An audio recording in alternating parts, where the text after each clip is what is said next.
नमस्कार, आप देख रहे हैं देवभूमि। मैं हूं आपके साथ सपना शुक्ला। मुख्यमंत्री तीरथ सिंह रावत लगातार बिगड़ते हालातों पर नजर बनाए हुए हैं। देहरादून में रोजाना वो औचक निरीक्षण भी कर रहे हैं और इसी के साथ बैठक भी कर रहे हैं।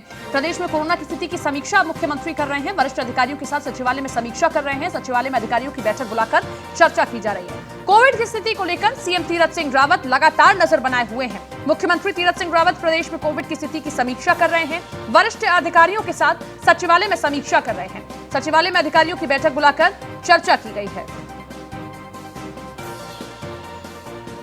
ये बड़ी खबर देहरादून से आप देख रहे हैं। बाकी राज्यों के मुकाबले उत्तराखंड बेहतर स्थिति में दिखाई दे रहा है, लेकिन यहां पर बढ़ते मामले भी सरकार की चिंता को बढ़ा रहे हैं। आज 5000 से ज्यादा मामले सामने आए, जिसके बाद तीरथ सिंह रावत की सरकार एक्शन मोड में दिखाई दे रही है। रोजाना इसी तरीके से मुख्यमंत्री बैठक कर रहे हैं। सर्वदलीय बैठक की गई, अधिकारियों के साथ चर्चा की गई और आश्वासन जनता को दिलाया गया है कि जिस तरीके से हम बाकी राज्यों में हालात देख रहे हैं, ऑक्सीजन की किल्लत, बेड की मारामारी, वो उत्तराखंड में नहीं होने देंगे।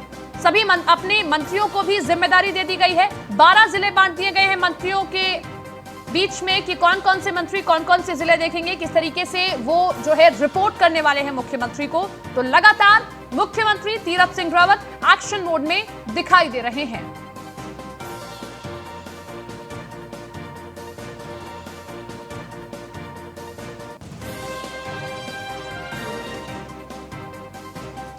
तो बड़ी खबर देहरादून से आप देख रहे हैं। तीरथ सिंह रावत लगातार एक्शन मोड में दिखाई दे रहे हैं और जरूरत है कि बाकी राज्यों को देखकर अभी ही तैयारी कर ली जाए। शायद यही अगर बाकी राज्यों ने किया होता तो आज स्थिति ये नहीं आती। 1 साल का समय मिला, लेकिन सिस्टम ने, प्रशासन ने तैयारी नहीं की। नतीजा ये रहा कि आज इतने लोगों की जान जा चुकी है। अब क्योंकि उत्तराखंड ये देख रहा है कि उत्तर प्रदेश जो कि उसका पड़ोसी राज्य है, वहां हालात कैसे हैं, पंजाब में हालात कैसे हैं, हिमाचल में हालात कैसे हैं और किस तरीके से बाकी सूबों में हालात बिगड़ रहे हैं। दिल्ली, यहां पर भी स्थिति बिगड़ती जा रही है, जिसके बाद अब जो है सरकार एक्शन में है। सुदीप हमारे साथ, हमारे विशेष संवाददाता जुड़ गए हैं। सुदीप, बहुत अच्छी बात है ये कि बाकी राज्यों से सीख लेकर मुख्यमंत्री रोजाना इस तरीके से बैठक कर रहे हैं। शायद अगर यही बाकी राज्यों ने किया होता तो आज ये स्थिति नहीं आती। जी देखिए, उत्तराखंड के लिहाज से कोविड इसलिए भी थोड़ा परेशानी अधिक लेकर आया है क्योंकि यहाँ आस्था का प्रतीक चारधाम यात्रा स्थगित हो गई, जो यहाँ की इकोनॉमी बैकबोन है।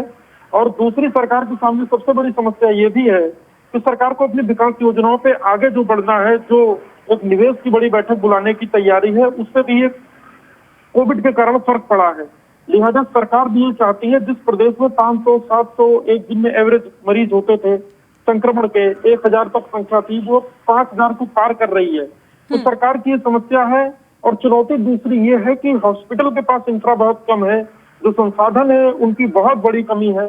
उनको दुरुस्त करना है और केस कंट्रोल करने को भी रोकना है ताकि लोगों को लाभ मिल सके। हालांकि 2 महत्वपूर्ण फैसले भी सरकार ने लिए हैं। एक तो डीआरडीओ भारत सरकार के स्तर से अस्पताल बन रहा है गढ़वाल में, कुमाऊं में, और दूसरा कैंटोनमेंट बोर्ड देहरादून में एक अस्पताल बहुत तेजी से बनाया जा रहा है। कोशिश सरकार की है कि लोगों को आईसीयू, वेंटिलेटर और जो ऑक्सीजन की समस्या है वो न मिले। अभी मुख्यमंत्री के प्रयासों से रेमडेसिविर इंजेक्शन भी उत्तराखंड आया अहमदाबाद से।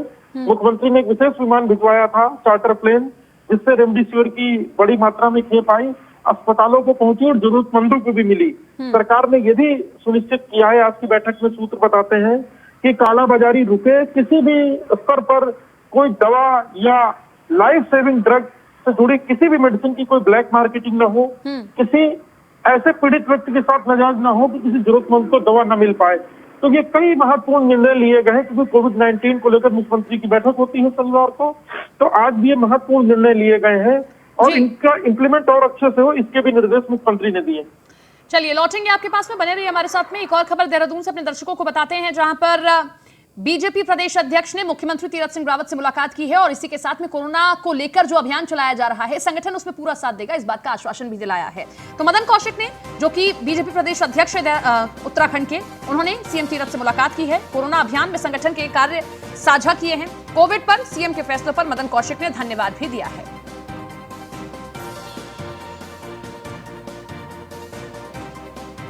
तस्वीर आप देख रहे हैं और प्रदेश अध्यक्ष मदन कौशिक, उन्होंने मुख्यमंत्री से मुलाकात की। सुदीप हमारे साथ लगातार हमारे सहयोगी बने हुए हैं। सुदीप, बीजेपी प्रदेश अध्यक्ष ने मुलाकात की है, संगठन सक्रिय दिखाई दे रहा है, सरकार सक्रिय दिखाई दे रही है, एक अच्छा मैसेज हर ओर दिखाई दे रहा है उत्तराखंड में सरकार की ओर से।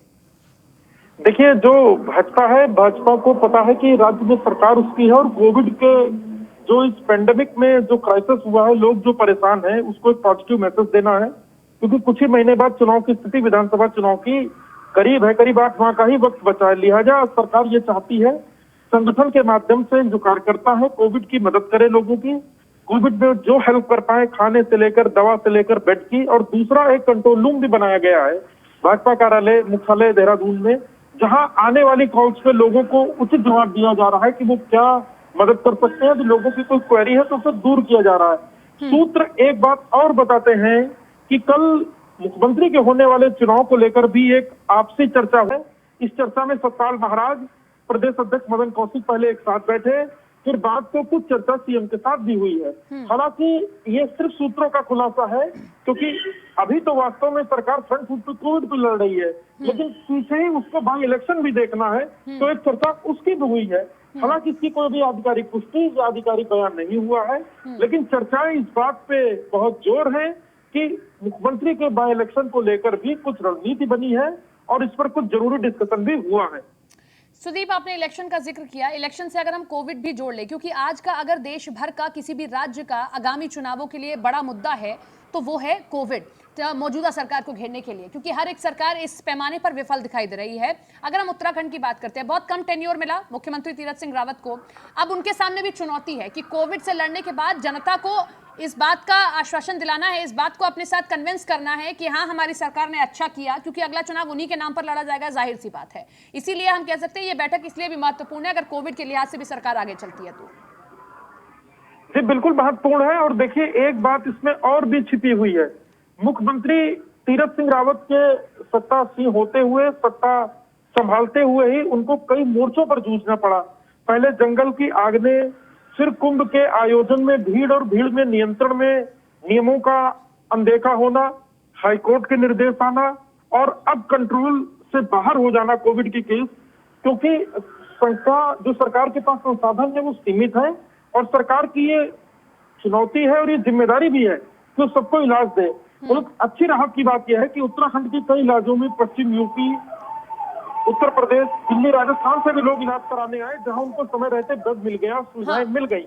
तो सरकार इसको पॉजिटिव मैसेज के रूप में भी आगे देगी कि देखिए, उत्तराखंड तो दूसरे राज्यों का भी इलाज करवाने की स्थिति में है, सक्षम है, जबकि दिल्ली या दूसरे राज्य अपने ही राज्यवासियों को उचित इलाज नहीं दे पा रहे। ये कहीं ना कहीं एक सरकार के पॉजिटिव एटीट्यूड के रूप में या सरकार के लिए एक अच्छी खबर के रूप में भी देखा जा सकता है। लेकिन कहीं ना कहीं सरकार अब कोविड में फायर फाइटिंग और अपने आप को बेस्ट साबित करते हुए ही चुनाव की ओर आगे बढ़ेगी, क्योंकि उसको जनता के समक्ष जब जाना है तो जनता सबसे पहले कोविड और इस पैंडेमिक काल में अपनी परेशानियां और उन परेशानियों के सामने सरकार से उसको कितनी मदद मिली, कितनी हेल्प मिली, इसको वो प्राथमिकता के साथ चर्चा करेगी। और उस नफा नुकसान को सरकार समझती है, लिहाजा सरकार इस स्तर पर, इस मोर्चे पर कोई चूक नहीं छोड़ना चाहती। निश्चित तौर पे महत्वपूर्ण ये बैठक राजनीतिक लिहाज से भी और कोविड के लिहाज से भी। शुक्रिया आपका तमाम जानकारी के लिए।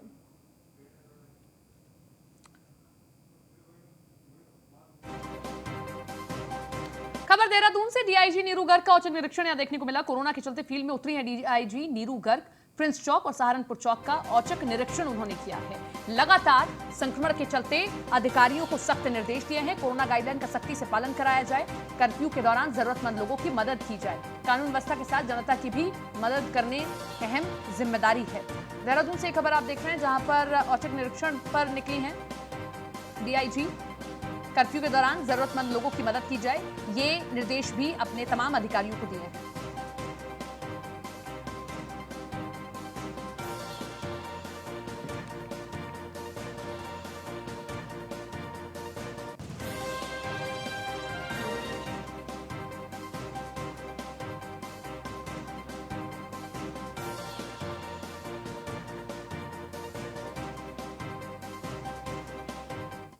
खबर पौड़ी से, कोरोना के आंकड़े यहां भी हर बढ़ते दिन के साथ बढ़ते जा रहे हैं। 357 नए कोरोना मरीजों की पुष्टि यहां पर की गई है। खिसरू में 99 तो दुगड़ा में 35 केस मिले हैं। रिकवर हुए लोगों की संख्या 14 से ज्यादा है। जनपद में एक्टिव केस की कुल संख्या 3270 बताई जा रही है। तो ये बड़ी खबर पौड़ी से आप देख रहे हैं, कोरोना के आंकड़े यहां बढ़ते जा रहे हैं। 357 नए कोरोना मरीजों की पुष्टि हुई है। खिसरू में 99 तो दुगड़ा में 35 केस मिले हैं। रिकवर हुए लोगों की संख्या 14 से ज्यादा है। जनपद में 3,270 कुल संक्रमित मरीज पाए गए हैं।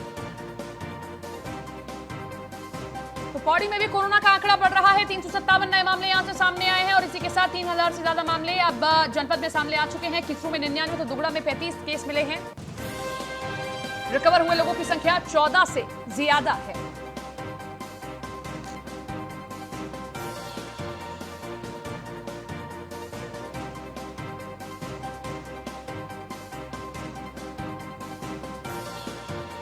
खबर देहरादून से, प्रदेश में यात्री वाहनों का किराया नहीं बढ़ाया जाए। किराया बढ़ाने का प्रस्ताव शासन ने खारिज कर दिया है। स्टेट कैरेज वाहन और मंजली वाहनों के किराए में भी बढ़ोतरी नहीं की जाए।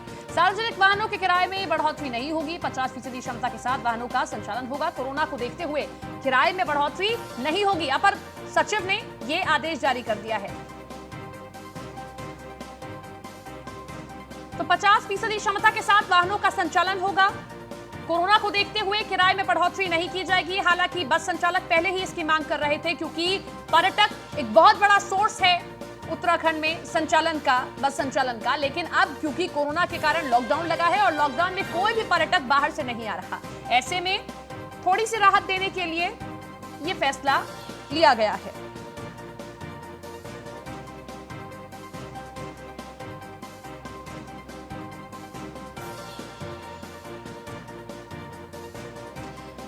तो उत्तराखंड के सार्वजनिक वाहनों के किराए में कोई वृद्धि नहीं होगी। सुदीप जैन हमारे साथ, हमारे सहयोगी जुड़ गए हैं। सुदीप, एक अच्छा फैसला, क्योंकि जैसा हम बार बार कह रहे हैं कि पर्यटक जब बाहर से नहीं आ रहे तो बस संचालन कैसे होगा, बस संचालकों पर भार बढ़ता जा रहा है। तो एक अच्छा फैसला हम इसे कहेंगे। जी देखिए, ये शासन ने निर्णय लिया कि करीब 30% जो सवारी है उसमें गिरावट तो हुई है, लेकिन किराया बढ़ा के एक आम जन पहले ही कोविड के पेंडेमिक में परेशान है, उसके लिए एक समस्या बढ़ेगी।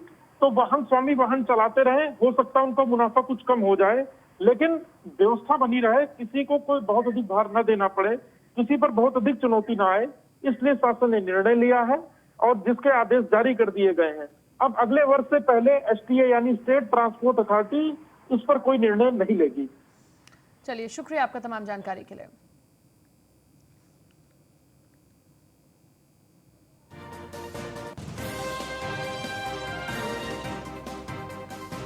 तो देहरादून में प्रदेश में यात्री वाहनों का किराया नहीं बढ़ाया जाएगा। किराया बढ़ाने का प्रस्ताव शासन ने खारिज कर दिया है।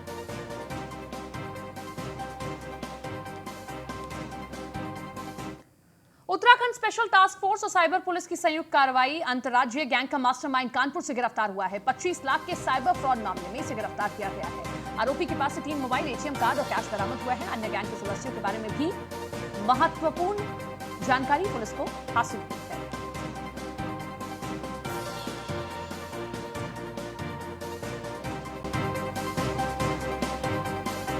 उत्तराखंड स्पेशल टास्क फोर्स और साइबर पुलिस की संयुक्त कार्रवाई में अंतर्राज्यीय गैंग का मास्टरमाइंड कानपुर से गिरफ्तार कर लिया गया है। 25 लाख के साइबर फ्रॉड मामले में से गिरफ्तार किया गया। आरोपी के पास से 3 मोबाइल, एटीएम कार्ड और कैश बरामद हुआ है।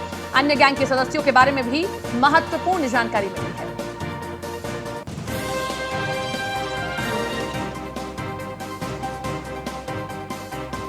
स्पेशल टास्क फोर्स उत्तराखंड और साइबर पुलिस की संयुक्त कार्रवाई में 25 लाख की साइबर फ्रॉड मामले में अंतर्राज्यीय गैंग का मास्टरमाइंड गिरफ्तार किया गया है कानपुर से। अभियुक्त से घटना में प्रयुक्त 3 mobile phone, 5 SIM, ATM card, cash बरामद हुआ है और बाकी गैंग के सदस्यों के बारे में भी महत्वपूर्ण जानकारी पुलिस के हाथ लगी है।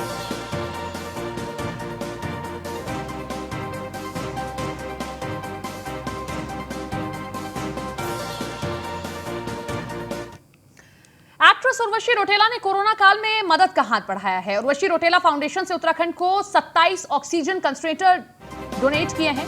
एक्ट्रेस ने सोशल मीडिया के जरिए इसकी जानकारी दी है। जरूरतमंद लोगों की मदद के लिए फाउंडेशन बनाया गया। एक्ट्रेस उर्वशी ने देश के लोगों से भी अपील की है कि इन मुश्किल हालातों में लोगों की मदद करें। लोगों की मेहनत की कमाई इलाज में खर्च हो रही है। मैं लगातार मदद के रास्ते खोजती रहूंगी।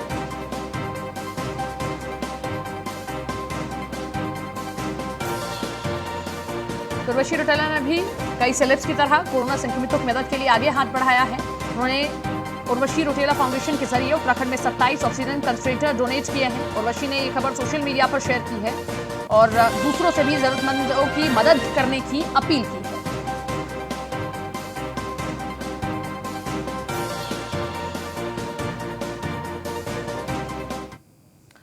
काशीपुर से खबर, जहां पर मानवता की मिसाल पेश कर रही है उधम सिंह नगर पुलिस। कोरोना काल में लोगों की मदद के लिए आगे बढ़ रहे हैं। पुलिस कर्मियों ने ब्लड डोनेशन कर जिम्मेदारी निभाई है। कई जगह ऑक्सीजन सिलेंडर बांटते दिखाई दिए पुलिसकर्मी। कोविड के चलते चुनौतियों का सामना कर रहे हैं। तो मानवता की मिसाल पेश की उधम सिंह नगर पुलिस ने। यहां पर कोरोना काल में लोगों की मदद के लिए आगे आ रहे हैं। ब्लड डोनेट कर अपनी जिम्मेदारी निभाई है। वहीं सिलेंडर बांटते हुए भी दिखाई दिए। कोरोना महामारी के इस दौर में पुलिस अपनी जिम्मेदारी बखूबी निभा रही है।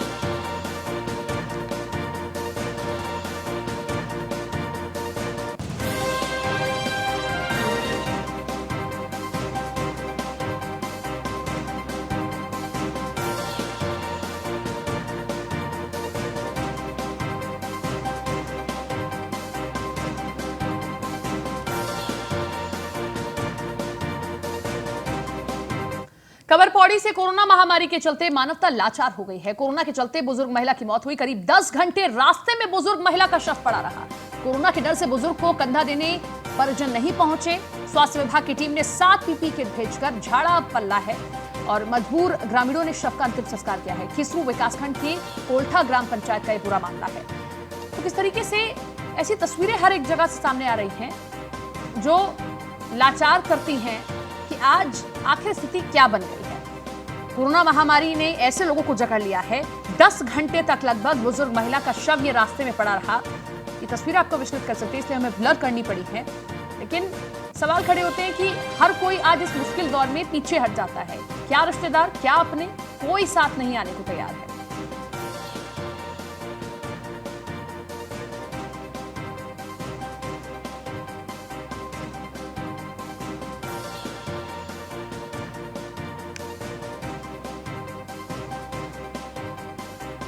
खबर ऋषिकेश से है, जहां पर मुक्तिधाम शमशान घाट में लगातार चिताएं जल रही हैं और शवों के जलने से जो धुआं आता है उससे आसपास के लोग परेशान हैं। रोजाना 12 से 15 लोगों का अंतिम संस्कार यहां हो रहा है। महामारी के चलते लोगों की मौत हो रही है। शवों को जलाने से लगातार धुआं उठ रहा है और धुएं से संक्रमण फैल सकता है, ऐसा डर वहां के रहने वाले लोगों को लग रहा है और प्रशासन से वो मदद की गुहार लगा रही है।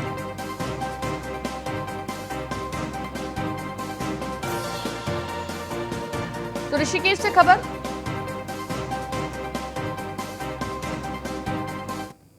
कि 10-12 दिनों से करीबन 10 से 15 कोरोना डेड बॉडी आ रही हैं। उससे वायु प्रदूषण कुछ ज़्यादा ही हो रहा है।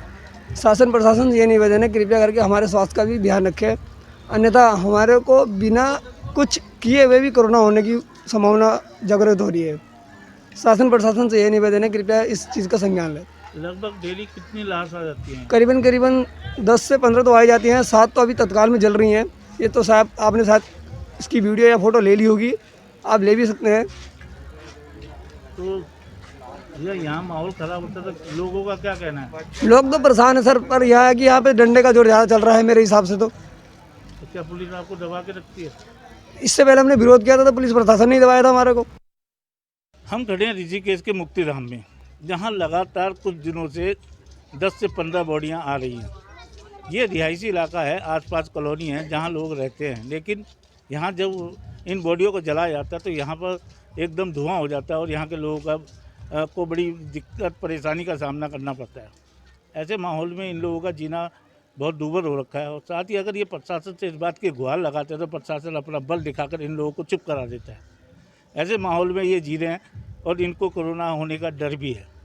इस बात को लेकर यहाँ के लोग काफ़ी चिंतित हैं। मैं आपको दिखाना चाहूँगा कि इस टाइम भी यहाँ पर 7 से 8 बॉडियाँ जल रही है। ये मुक्तिधाम है, आप देख सकते हैं। अंदर यहाँ किसी को भी जाने की इजाज़त नहीं है और आप देख सकते हैं कि यहाँ के लोग काफ़ी परेशान हैं। मैंने आपको दिखाया भी है और इस माहौल को अगर देखा जाए तो यहाँ के लोगों के लिए जाने का बहुत बड़ा खतरा है। ऋषिकेश से न्यूज़ 1 इंडिया के लिए संजय शर्मा। हम खड़े हैं ऋषिकेश। बुलेटिन में फिलहाल इतना ही। देखते रहिए न्यूज़ 1 इंडिया।